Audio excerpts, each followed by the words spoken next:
Hello everyone, welcome to Unacademy, India's largest online platform. मैं मोहम्मद सैफ अहमद स्वागत करता हूं आप सभी का पीपल डेवलपमेंट इन्वायरमेंट के इस वंडरफुल सेशन में। फ्रेंड्स, आज जो हमारी टॉपिक होने वाली है वो टॉपिक है इन्वायरमेंटल रिलेटेड ऑर्गेनाइजेशन का पार्ट सेकेंड। यानी कि कल मैंने आप लोगों को environmental related organisations part one बताया था और आज पार्ट टू हम देखेंगे और बहुत ही इंपॉर्टेंट टॉपिक चल रही है। तो very very good morning to all of you, happy Republic day to all of you. कैसे हैं आप सभी लोग? आप सभी को गणतंत्र दिवस की हार्दिक शुभकामनाएं। तो गैस, हम अपनी टॉपिक को पढ़ते हैं और उससे पहले मैं आपसे ये कहना चाहता हूं कि अगर अभी तक आपने एन अकेडमी का लर्निंग ऐप इंस्टॉल नहीं किया है तो प्यारे बच्चों, जल्द से जल्द आप लोग गूगल प्ले स्टोर पर जाइए और वहां से एन अकेडमी का लर्निंग ऐप इंस्टॉल कर लीजिए। जैसे ही आप एन अकेडमी का लर्निंग ऐप इंस्टॉल करते हैं तो आप वहां से देखते हैं कि एन अकेडमी आपको वहां पे अपना गोल सेलेक्ट करिएगा, यानी कि N T A U G C NET. उसके बाद आप वहां पे देखेंगे एन अकेडमी आपको 1 मंथ से लेकर के 24 मंथ तक का प्लान प्रोवाइड कराती है। ओके गैस, तो उसके बाद मैं हमेशा की तरह यही कहना चाहूँगा कि आप लोग कम से कम 12th मंथ या 24 मंथ तक का प्लान लीजिएगा, तो जिससे आपको बहुत ही ज़्यादा बेनिफिट हो।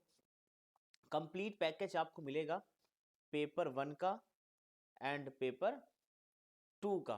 And use my referral code सैफ्टन। जैसे ही आप सैफ्टन मेरा रेफरल कोड यूज़ करते हैं आपको 10% एक्स्ट्रा 10% आप लोगों को एक्स्ट्रा यहाँ पे डिस्काउंट मिल जाएगा। तो इस चीज़ के बारे में ध्यान रखिएगा। एंड स्टूडेंट्स, प्लस और आइकॉनिक के बारे में हम यहाँ पे समझने की कोशिश करते हैं कि प्लस और आइकॉनिक में डिफरेंस क्या है और क्यों मुझे क्यों आइकॉनिक का सब्सक्रिप्शंस लेना चाहिए। मैं आपको यहाँ पे एक चीज़ बता दूं कि आपको जैसे आप प्लस पे एडमिशन्स लेते हो और आइकॉनिक पे एडमिशन्स लेते हो, इंडिया के बेस्ट एजुकेटर से आपको यहाँ पे प्लस पे भी पढ़ने का मौका मिलता है, इंडिया के बेस्ट एजुकेटर से आपको आइकॉनिक पर भी पढ़ने का मौका मिलता है।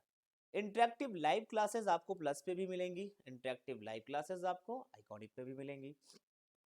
स्ट्रक्चर कोर्सेज एंड पीडीएफ आपको प्लस पे भी मिलेंगे and structure courses and PDF आपको आइकॉनिक पे भी मिलेंगी। Live live test and quizzes आपको प्लस पे भी मिलेंगे, लाइव टेस्ट एंड क्यूजेज आपको आइकॉनिक पर भी मिलेंगे। तो क्या फायदा है आइकॉनिक पर एडमिशंस लेने का, ये गाइस हम यहाँ पे समझने की कोशिश करते हैं। देखते हैं कि देखिए, अगर आपको मैं बताऊं इसका बेनिफिट क्या है तो आप बेनिफिट जान सकते हैं। आपको पर्सनल कोच प्रोवाइड करा दिया जाएगा गाइस। तो इस चीज के बारे में जानते रहिए कि आप सभी को यहाँ पे एक पर्सनल कोच यहाँ पे प्रोवाइड करा दिया जाएगा और स्टडी प्लानर भी आप लोगों को यहाँ पे प्रोवाइड करा दिया जाएगा। तो पर्सनल कोच की वजह से आप क्या कर सकते हो, आपको जब भी कोई प्रॉब्लम होगी तो आप अपने कोच से डिस्कस कर सकते हो और आप अपने मेंटोर मेंटोर समझ सकते हैं आप इनको, ठीक है। एंड स्टडी बूस्टर सेशन भी आप लोगों को यहाँ पे प्रोवाइड कराया जाएगा। तो इस तरीके से डेडिकेटेड डाउट क्लियरिंग सेशन भी यहाँ पे होंगे और आपको एक स्टडी मटेरियल्स भी प्रोवाइड करा दिया जाएगा। और अनलिमिटेड प्रैक्टिसेस के लिए भी आपको यहाँ पे बहुत ज़्यादा हेल्प मिलेगी और एक स्ट्रक्चर कोर्सेज भी प्रोवाइड करा दिया जाएगा और इंटरव्यू प्रिपरेशंस भी आप लोगों को मिलेगी, ठीक है। तो और हाँ, अपकमिंग बैचेस की शुरुआत हो चुकी है जैसे कि आप लोग स्लाइड्स पे देख रहे हैं, ठीक है। और यहाँ पे कंप्लीट बैचेस कोर्सेज और electronic science and paper one GRF 2021 start on January 29 से 19 जनवरी 2021 से स्टार्ट हो चुकी है। अशीमा मैम और अश्वनी कुमार सर आपके लिए लेकर के आ चुके हैं। गैस, फिर आपको यहाँ पे एक और कॉमर्स की कंप्लीट बैचेस और पेपर वन की जीआरएफ 2021 की बुशरा शाजली मैम, आशिमा नेगी मैम और अदिति विनोद आर्या मैम भी लेकर के आ चुकी हैं आपके लिए। और हाँ, एक चीज़ और मुझे आपको बताना था, एन अकेडमी का कॉम्बैक्ट। तो आप लोग 31 जनवरी को 11 बजे ये टेस्ट जरूर दीजिएगा। उससे पहले आप लोगों को रजिस्ट्रेशन कराना होगा। आप अपनी super fast and fun with all India live leader boards पर आप अपनी रैंकिंग देख सकते हो। Take it live to compare with the best. आप यूँ कह सकते हैं कि आपको 60 मिनट में पेपर वन का पूरा यहाँ पे क्वेश्चन सॉल्व करने होंगे। और रैंक फर्स्ट वालों को आप देख सकते हैं अन अकेडमी की तरफ से 10,000 का अमेजन गिफ्ट कार्ड आप लोगों को यहाँ पे प्रोवाइड कराया जाएगा। रैंक 2 को 5,000 एंड रैंक 3 को 2,000 और रैंक 4 से 50 को 1,000 का गिफ्ट कार्ड मिलेगा।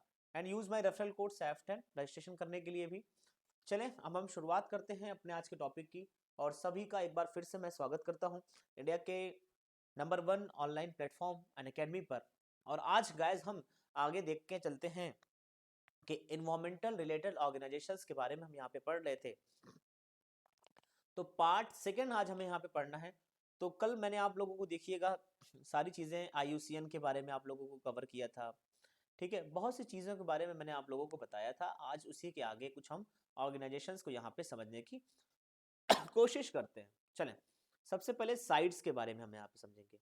एक्चुअली साइट्स क्या होता है ये हम देखेंगे, ठीक है। तो अब साइट्स क्या होता है ये हम यहाँ पे समझेंगे। The conventions on international trade in endangered species of wild fauna and flora, ये इसका फुल फॉर्म है। तो ये साइट्स है, ये एक इंटरनेशनल ऑर्गेनाइजेशन है।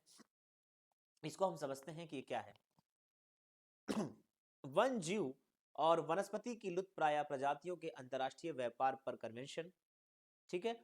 साथ ही साथ जंगली जानवरों और पौधों का अंतर्राष्ट्रीय व्यापार सुनिश्चित करना भी इसका एक मकसद है, जिससे उनके अस्तित्व पर संकट न पैदा हो।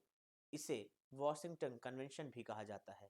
कहने का क्या मतलब है कि वन जीव और वनस्पति की जो लुप्तप्राय प्रजातियां होती हैं उनके इंटरनेशनल ट्रेड पर ये कन्वेंशंस हुआ था। ध्यान रखिएगा, international trade in endangered species of wild fauna and flora, ठीक है गाइस।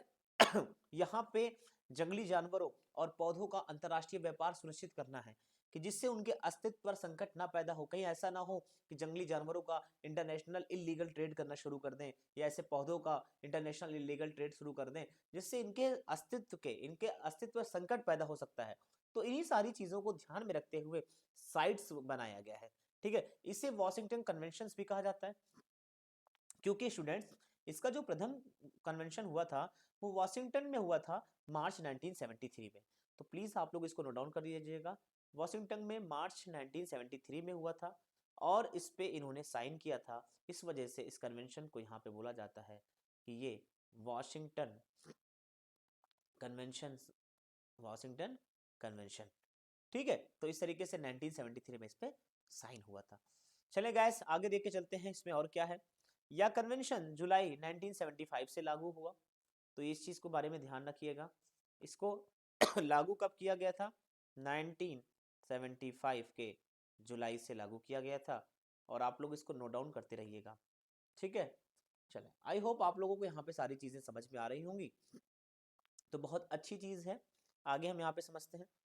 भारत साइट्स में 1976 में शामिल हुआ था। अगर आपसे कभी कोई क्वेश्चन पूछे कि इंडिया इस इन्वायरमेंटल ऑर्गेनाइजेशंस में कब एंट्री किया था, कब शामिल हुआ था, तो आप बता दीजिएगा कि 1976 में इंडिया यहाँ पे पार्टिसिपेट करता है, ठीक है, इसमें शामिल होता है। तो इस तरीके से यहाँ पे हमने इनके बारे में देखा। आगे देख के चलते हैं और मुझे पूरा उम्मीद है कि आप लोगों को समझ में आ रहा होगा।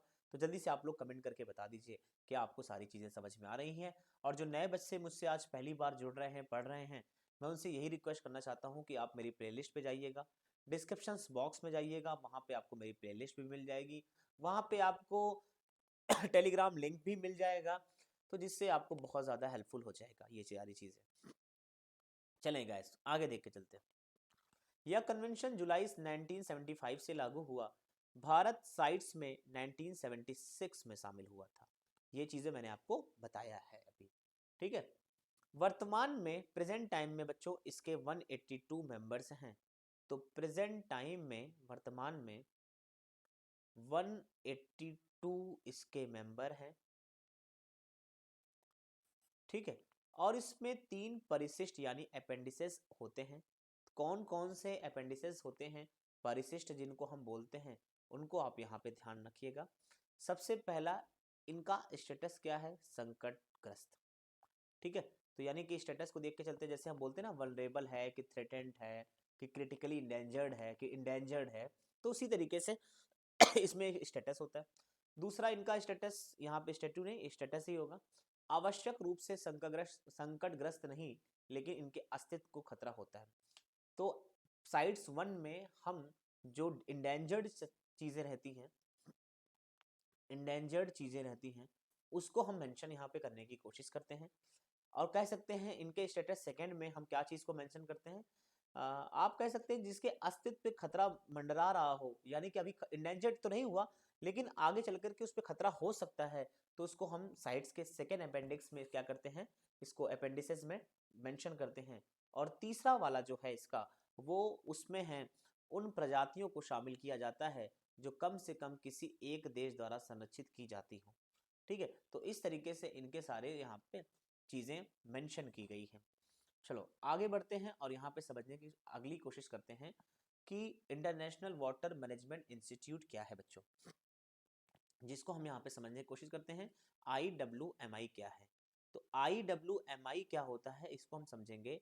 इसको फुल फॉर्म है इंटरनेशनल वाटर मैनेजमेंट इंस्टीट्यूट, अंतरराष्ट्रीय जल प्रबंधन संस्थान। तो अंतरराष्ट्रीय जल प्रबंधन संस्थान क्या होता है, यहाँ पे हमें समझना होगा। कैसे समझते हैं, आइए। सबसे पहले तो विकासशील देशों में जल और भूमि संसाधनों के सतत उपयोग को बढ़ावा देता है, यानी कि इसका जो मकसद होता है इंटरनेशनल वाटर मैनेजमेंट इंस्टीट्यूट का, अंतर्राष्ट्रीय जल प्रबंधन संस्थान का, इसका मकसद है कि जो भी डेवलपिंग कंट्रीज हैं उनके यहाँ पे वाटर और लैंड रिसोर्सेस के सस्टेनेबल यूज को यहाँ पे ये बढ़ावा देते हैं। और बच्चों इसका हेडक्वार्टर कहाँ पे है, इसका हेडक्वार्टर श्रीलंका में है। तो यहाँ पे इसका क्या है, मुख्यालय है। ओके, चलो वेरी गुड। साथ ही साथ खाद्य सुरक्षा, लोगों को आजीविका और बेहतर वातावरण के लिए क्षेत्रवार सतत जल प्रबंधन और भूमि उपयोग से संबंधित समस्याओं का समाधान प्रदान करता है। यहाँ पे ये फूड सिक्योरिटी के बारे में बात करते हैं। यहाँ पे बच्चों ये फूड सिक्योरिटी के बारे में बात कर रहे हैं। यहाँ पे लोगों की ये लाइवलीहुड के बारे में बात कर रहे हैं। साथ ही साथ उनके बेहतर वातावरण यानी कि एक अच्छा सा इन्वायरमेंट के बारे में बात कर रहे हैं, और वाटर मैनेजमेंट के बारे में और लैंड के यूज से रिलेटेड चीज़ों को यहाँ पे ये बात करने की कोशिश कर रहे हैं कि किस तरीके से सारी चीज़ें हैं उसका समस्याओं का समाधान किया जाएगा। तो यहाँ पे इंटरनेशनल वाटर मैनेजमेंट इंस्टीट्यूट ये काम कर रही है। आगे देख के चलते हैं और क्या पॉइंट पॉइंट हो सकता है।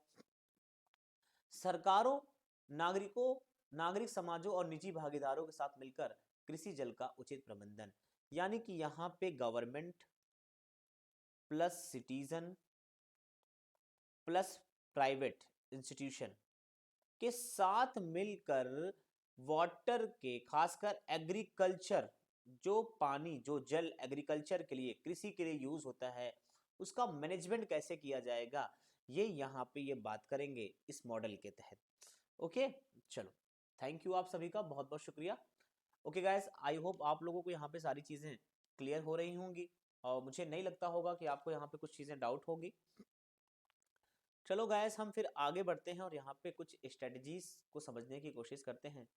इनकी स्ट्रेटजीज क्या है, यहाँ पे इनकी स्ट्रेटजी है वाटर सिक्योर वर्ल्ड। ओके, यहाँ पे इनकी जो स्ट्रेटजीज है वो क्या है, वाटर सिक्योर वर्ल्ड, ये याद रख लीजिएगा। पूरे विश्व से ये क्या करना चाहते हैं, पानी को सिक्योर करना चाहते हैं, पूरे विश्व में संरक्षित करना चाहते हैं। आइए हम यहाँ पे आगे समझ चलते हैं और तीसरा इन्वायरमेंटल रिलेटेड ऑर्गेनाइजेशंस को हम यहाँ पे देखते हैं। तीसरा इन्वायरमेंटल ऑर्गेनाइजेशंस क्या है, उसका नाम आप लोग जानते होंगे बच्चों, वेटलैंड इंटरनेशनल।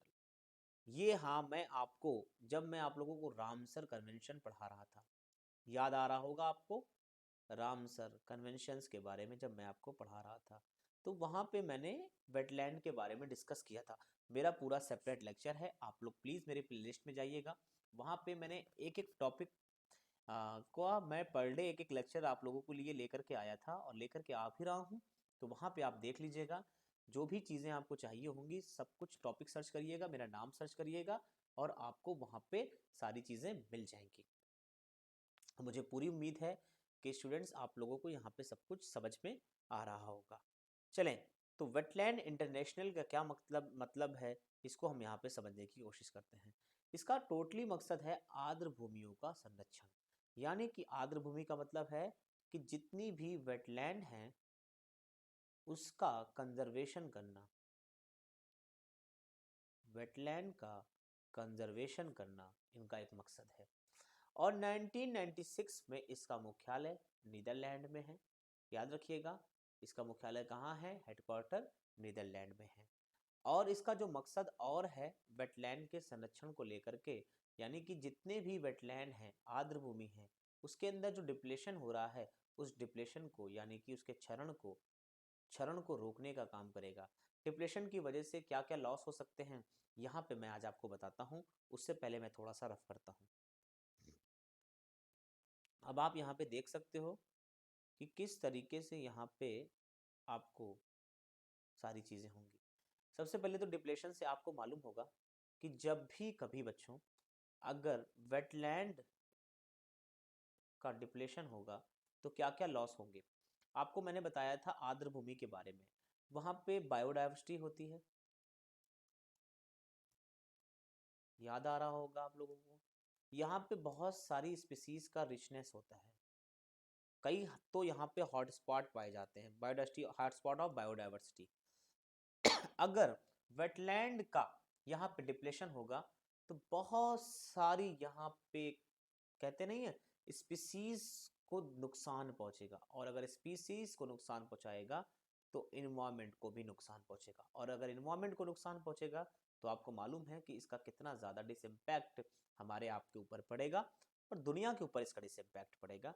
इस वजह से वेटलैंड इंटरनेशनल का मकसद यही है कि वो जो वेटलैंड से रिलेटेड जितनी भी जगह हैं आर्द्र भूमियों का संरक्षण करेगी। ठीक है, चलो आई होप आपको यहाँ पे कोई चीज़ें डाउट नहीं होगा।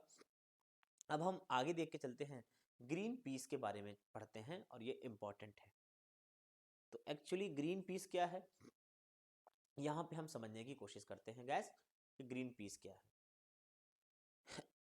ओके चलो, ग्रीन पीस को हम यहाँ पे समझते हैं। तो इसको रफ कर देता हूँ और यहाँ पे ग्रीन पीस को हम यहाँ पे समझने की कोशिश करते हैं। चलो देखिएगा, ग्रीन पीस क्या है। 1971 में बच्चों इसकी क्या हुई थी, इसका इस्टेब्लिश किया गया था। इसका इस्टेब्लिश्ड आप यूँ कह सकते हो 1971 में किया गया था। इसका जो ऑब्जेक्टिव है, जो इसका उद्देश्य है, वो ऑब्जेक्टिव को हम यहाँ पे समझेंगे। ऑब्जेक्टिव क्या है कि वैश्विक स्तर पर व्यक्तिगत और सामूहिक प्रयासों के जरिए पर्यावरण संरक्षण एवं विकास को प्रोत्साहन प्रदान करना। समझ में आ रहा है कि वैश्विक स्तर पर व्यक्तिगत और सामूहिक प्रयासों के जरिए पर्यावरण संरक्षण और विकास को प्रोत्साहन प्रदान करना। इसका टोटली मकसद यही है कि इन्वायरमेंट का कंजर्वेशन एंड डेवलपमेंट को यहाँ पे प्रमोट करना, उसके विकास को प्रोत्साहन प्रदान करना। ठीक है, और इस समय प्रेजेंट टाइम में जो ग्रीन पीस है, ये एक इंटरनेशनल इन्वायरमेंटल ऑर्गेनाइजेशन है और ये दुनिया के 55 कंट्रीज का इस समय रिप्रेजेंटेशन कर रही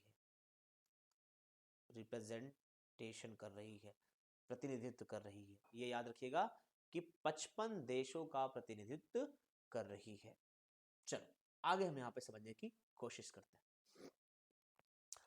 इसका उद्देश्य न केवल पर्यावरण संरक्षण अपितु ऊर्जा संरक्षण, समुद्री सुरक्षा, जंगल शांति और कृषि इत्यादि है। यानी कि इसके ऑब्जेक्टिव को भी हम यहाँ पे समझते हैं और कि ग्रीन पीस का ऑब्जेक्टिव क्या क्या है। देखिए बच्चों, इसका उद्देश्य न केवल पर्यावरण संरक्षण ही नहीं है, यानी कि सिर्फ इन्वायरमेंटल कंजर्वेशन ही करना नहीं है, बल्कि एनर्जी कंजर्वेशन भी है। आप लोग नोट डाउन करते रहिएगा। साथ ही साथ मैरीटाइम या यूं कह लीजिएगा मैराइन सिक्योरिटी भी इसका मकसद है।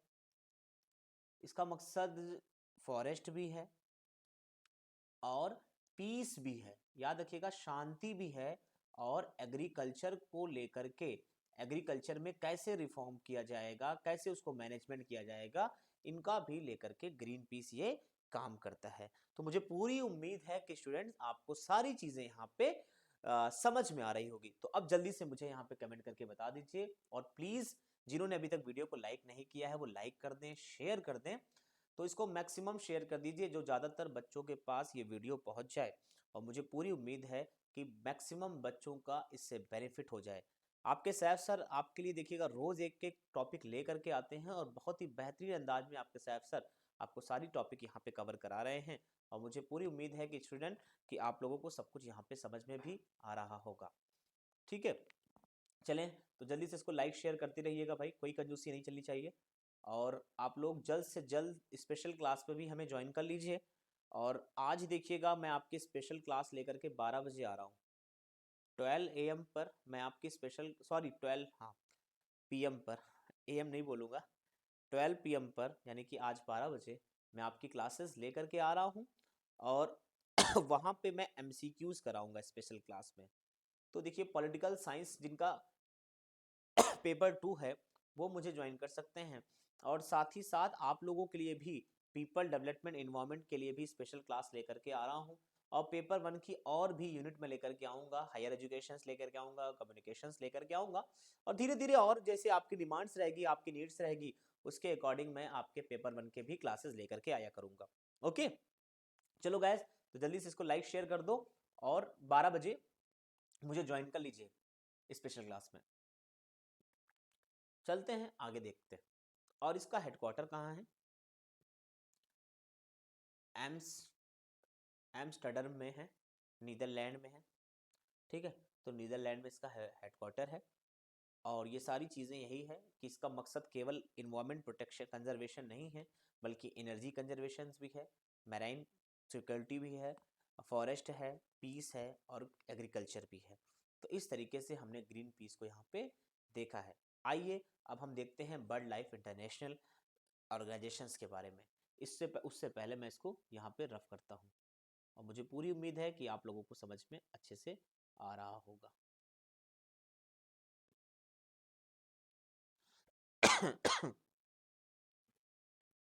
चलें, तो बर्ड लाइफ इंटरनेशनल, इसको समझते हैं क्या है एक्चुअली बर्ड लाइफ। यहाँ देखो पक्षियों से, चिड़ियों से रिलेटेड चीज़ है।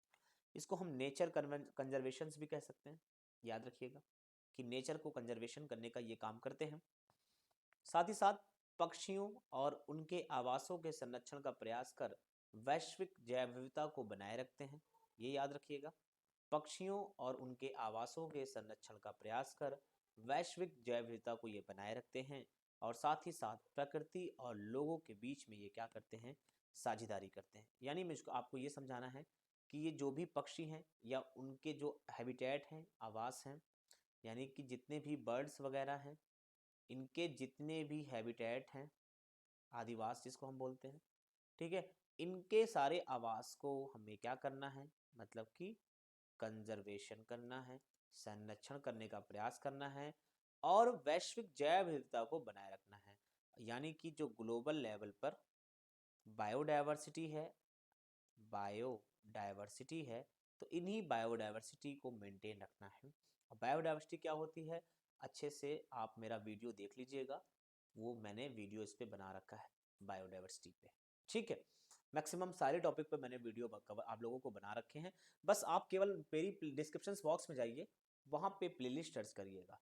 तो जब आप प्लेलिस्ट सर्च करेंगे ना, तो वहाँ पे आपको मेरे सारे वीडियोस मिल जाएंगे, और मुझे पूरी उम्मीद है कि आप लोगों को सारी चीज़ें यहाँ पे समझ में आ रही है। ओके गाइस, तो जल्दी से कमेंट करके आप लोग मुझे बताते रहिए कि आप लोगों को सारी चीज़ें यहाँ पे समझ में आ रही है।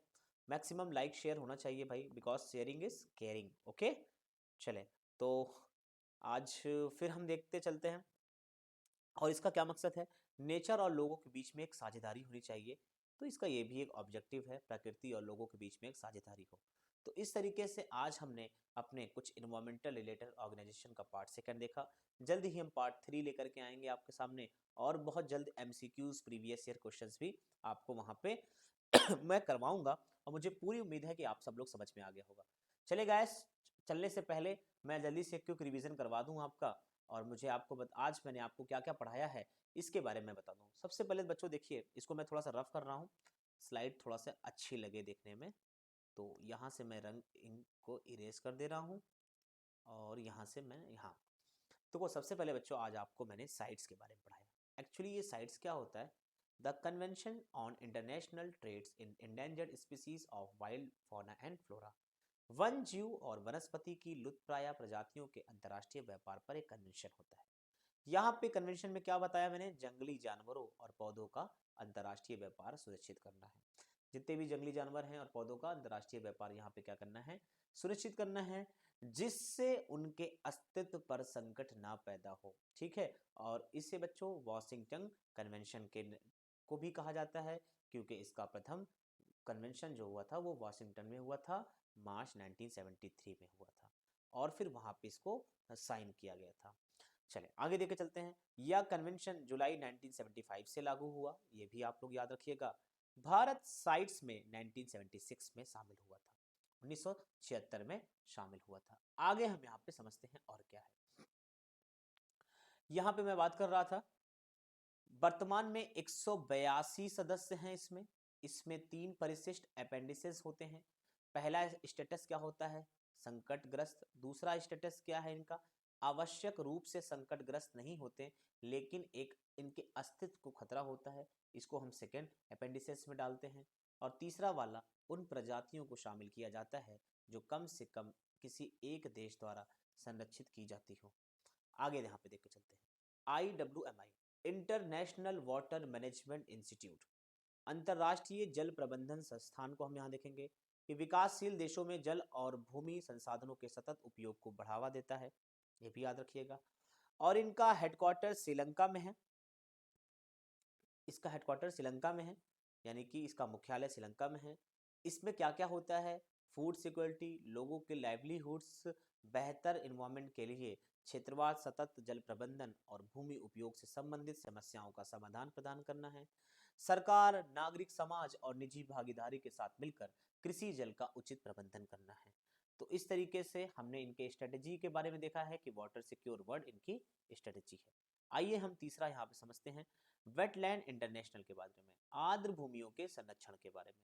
1996 में इसका मुख्यालय नीदरलैंड में है, ये भी आप लोग जानते रहिएगा। 1996 में इसका मुख्यालय नीदरलैंड में है। वेटलैंड के डिप्लेशन को रोकने के लिए, यानी कि जो भी आर्द्र भूमि है उसके क्षरण को रोकने के लिए काम किया जा रहा है। तो इस तरीके से हमने यहाँ पे सारी चीजें देखी। आइए ग्रीन पीस को भी समझते हैं। 1971 में इसको एस्टेब्लिशमेंट किया गया था। इसका ऑब्जेक्टिव है कि भाई वैश्विक स्तर पर व्यक्तिगत और सामूहिक प्रयासों के जरिए पर्यावरण संरक्षण और विकास को प्रोत्साहन प्रदान करना। और इसमें आज प्रेजेंट टाइम में ग्रीन पीस 55 कंट्रीज का रिप्रेजेंटेशन कर रही है, यानी कि प्रतिनिधित्व कर रही है। आई होप आपको यहाँ पे सारी चीजें क्लियर हो गई होंगी। ठीक है, इसका उद्देश्य न केवल पर्यावरण संरक्षण, आपूर्ति, ऊर्जा संरक्षण पे है, समुद्री सुरक्षा पे है, जंगल पे है, शांति पे है और कृषि इत्यादि पे है। इसका हेडक्वार्टर नीदरलैंड के एम्स्टर्डम में है, तो एम्स्टर्डम ठीक है में है। और बर्ड लाइफ इंटरनेशनल को लेकर के हम यहाँ पे बात करते हैं। पांचवा और आखिरी नेचर कंजर्वेशन है, ये पक्षियों और उनके आवासों के संरक्षण का प्रयास कर वैश्विक जैव विविधता को बनाए रखता है। ग्लोबल लेवल पे बायोडाइवर्सिटी को उनको मेंटेन करना है, बर्ड्स को हैबिटेट को कंजर्वेशन करना है और प्रकृति और लोगों के बीच में यहाँ पे साझेदारी को मेंटेन करना है। आई होप बच्चों आप लोगों को यहाँ पे सारी चीजें क्लियर हो गई होंगी। तो जल्दी से आप इसको लाइक कर दीजिएगा, शेयर कर दीजिएगा। अब हम चलते हैं। ठीक, आप मेरी स्पेशल क्लास की टाइमिंग याद रखिएगा। आप लोग मेरी स्पेशल क्लास की टाइमिंग याद रखिएगा। आज मैं आप लोगों के लिए 12 बजे से अभी स्पेशल क्लास लेकर के आ रहा हूँ। यहाँ पे मैं MCQs कराऊंगा, तो आप मुझे ज्वाइन कर सकते हैं। तो इस चीज़ का आप लोग ज़रूर ख्याल रखिएगा। यहाँ पे 12 बजे MCQs लेकर के आ रहा हूँ, और उसके बाद आपको और भी सारी चीज़ें यहाँ पे करा दी जाएंगी। चलें, तो आप चलते हैं और इतनी मेहनत से पढ़ाई करिए कि अनअकैडमी का जो स्लोगन है लेट्स क्रैक इट वाला, वो फुलफिल हो जाए। चैनल को सब्सक्राइब कर दीजिए, बेल आइकन पर क्लिक कर दीजिए, डिस्क्रिप्शन बॉक्स में जाइएगा, वहाँ से PDF डाउनलोड कर लीजिएगा, टेलीग्राम लिंक को ज्वाइन कर लीजिएगा। ओके गाइस, और जाने से पहले मैं यही कहूँगा, use my referral code SAF10 and get 10% extra off. Okay guys, thank you, let's crack it, thanks you and happy Republic Day. Thanks guys.